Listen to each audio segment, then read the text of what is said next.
Hello.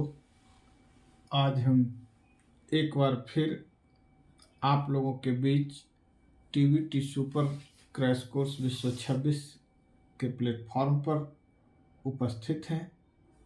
आज का chapter जो है प्रेस संस्कृति और राष्ट्रवाद है।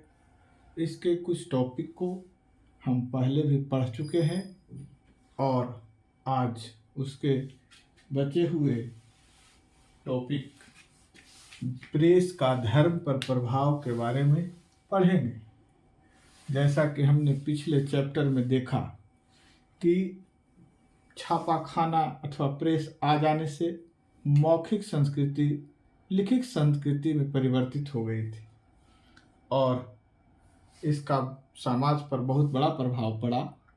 इसी कारण धर्म पर भी बहुत प्रभाव पड़ा। धर्म के परिप्रेक्ष्य में यदि देखें तो यूरोप में प्रेस ने धार्मिक क्षेत्र पर गहरा प्रभाव डाला।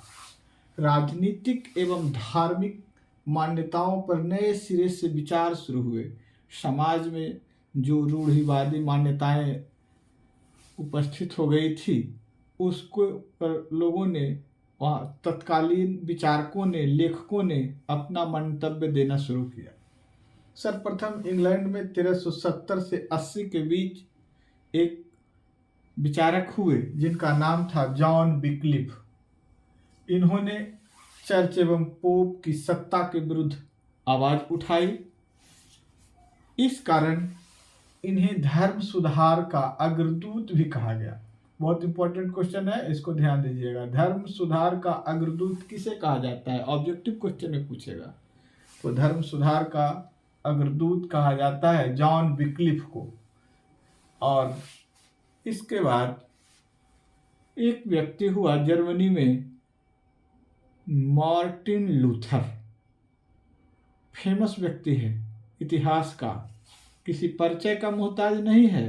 यह अपने आप में बेहद खूबसूरत जाना जाता है। अपने कार्यों के लिए, अपने खूबसूरत कार्यों के लिए जाना जाता है। इसका जन्म 1483 ईस्वी में हुआ। इसने धर्म विज्ञान में ही पीएचडी की डिग्री उपाधि ली और 1517 ईस्वी में करीब 95 थीसिस लिखा अपना विचार, जिसमें इसने चर्च में व्याप्त भ्रष्टाचार, पोप के विरोध में क्या किया? प्रहार किया और उनकी मान्यताओं को चुनौती दी और अपने लेख के माध्यम से उनको चुनौती दी और अपने लेखों को क्या किया? यूरोप में एक चर्च था विटेनबर्ग चर्च, उस चर्च के दरवाजे पर अपने लेखों को टांग दिया और कहा कि आइए, जिनको वाद विवाद करना है वो हमसे तर्क संगत वाद विवाद करें। इसके परिणाम स्वरूप समाज में तहलका मच गया और रोमन कैथोलिक चर्च जो था अर्थात ईसाई धर्म दो वर्गों में बंट गया। एक पहला जो कैथोलिक था, रूढ़िवादी मान्यताओं को मानने वाला रहा, और दूसरा प्रोटेस्टेंट कहलाए जो सुधारवादी थे। इन्होंने मार्टिन लूथर के विचारों पर अपनी सहमति दी और मार्टिन लूथर ने फिर बाइबल का जर्मन में अनुवाद भी करवाया जिसका नाम था न्यू टेस्टामेंट। यह पुस्तक हजारों की प्रति एकदम तुरंत बिक गई, कुछ समय नहीं लगा। इसलिए आगे चल के मार्टिन लूथर ने यह भी कहा कि मुद्रण ईश्वर की दी हुई महानतम देन है। इस प्रकार यहाँ तक हम पाते हैं कि प्रेस का जो धर्म पर प्रभाव पड़ा वह बौद्धिक वातावरण बनाने में बहुत महत्वपूर्ण रहा और धर्म सुधार आंदोलन के मार्ग को प्रशस्त किया। दूसरी ओर चर्च में खलबली मची हुई थी, पोप में खलबली मची हुई थी। ईसाई धर्म के जो महान संत थे उनमें भी खलबली मची हुई थी, पोप वही थे।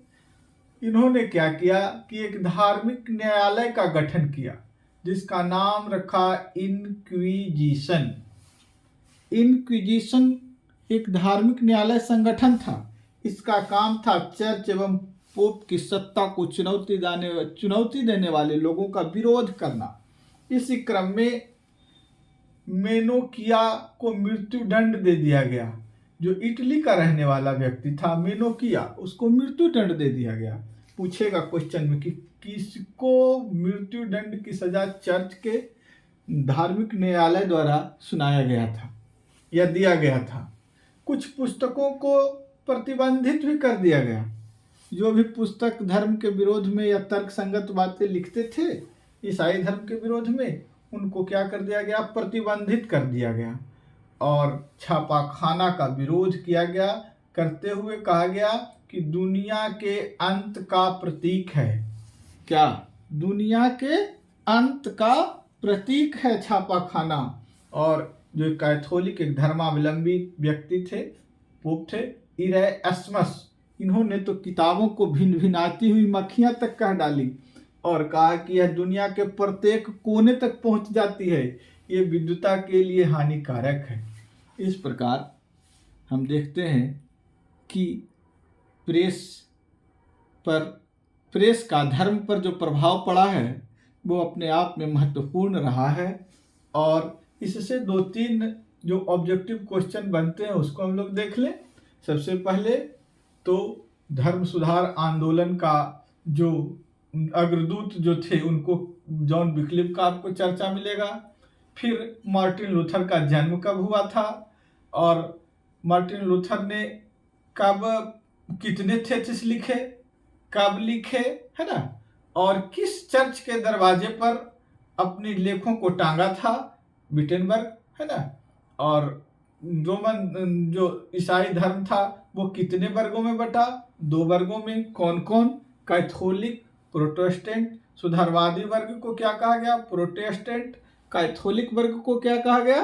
रूढ़िवादी, है ना। इस तरह से देखें। और एक क्वेश्चन महत्वपूर्ण है, बाइबल का जर्मन में अनुवाद, न्यू टेस्टामेंट, क्वेश्चन भी बहुत इंपॉर्टेंट है। चलिए, इस प्रकार से धार्मिक न्यायालय के नाम पूछ सकता है।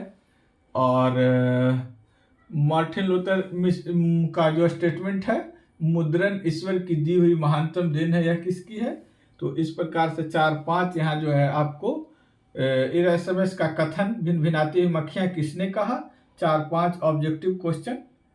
और क्वेश्चन जो है ऑब्जेक्टिव यहाँ से बनेगा। ठीक है, तो आज के लिए इतना ही। कल फिर हम अगले टॉपिक को लेकर उपस्थित होंगे। धन्यवाद।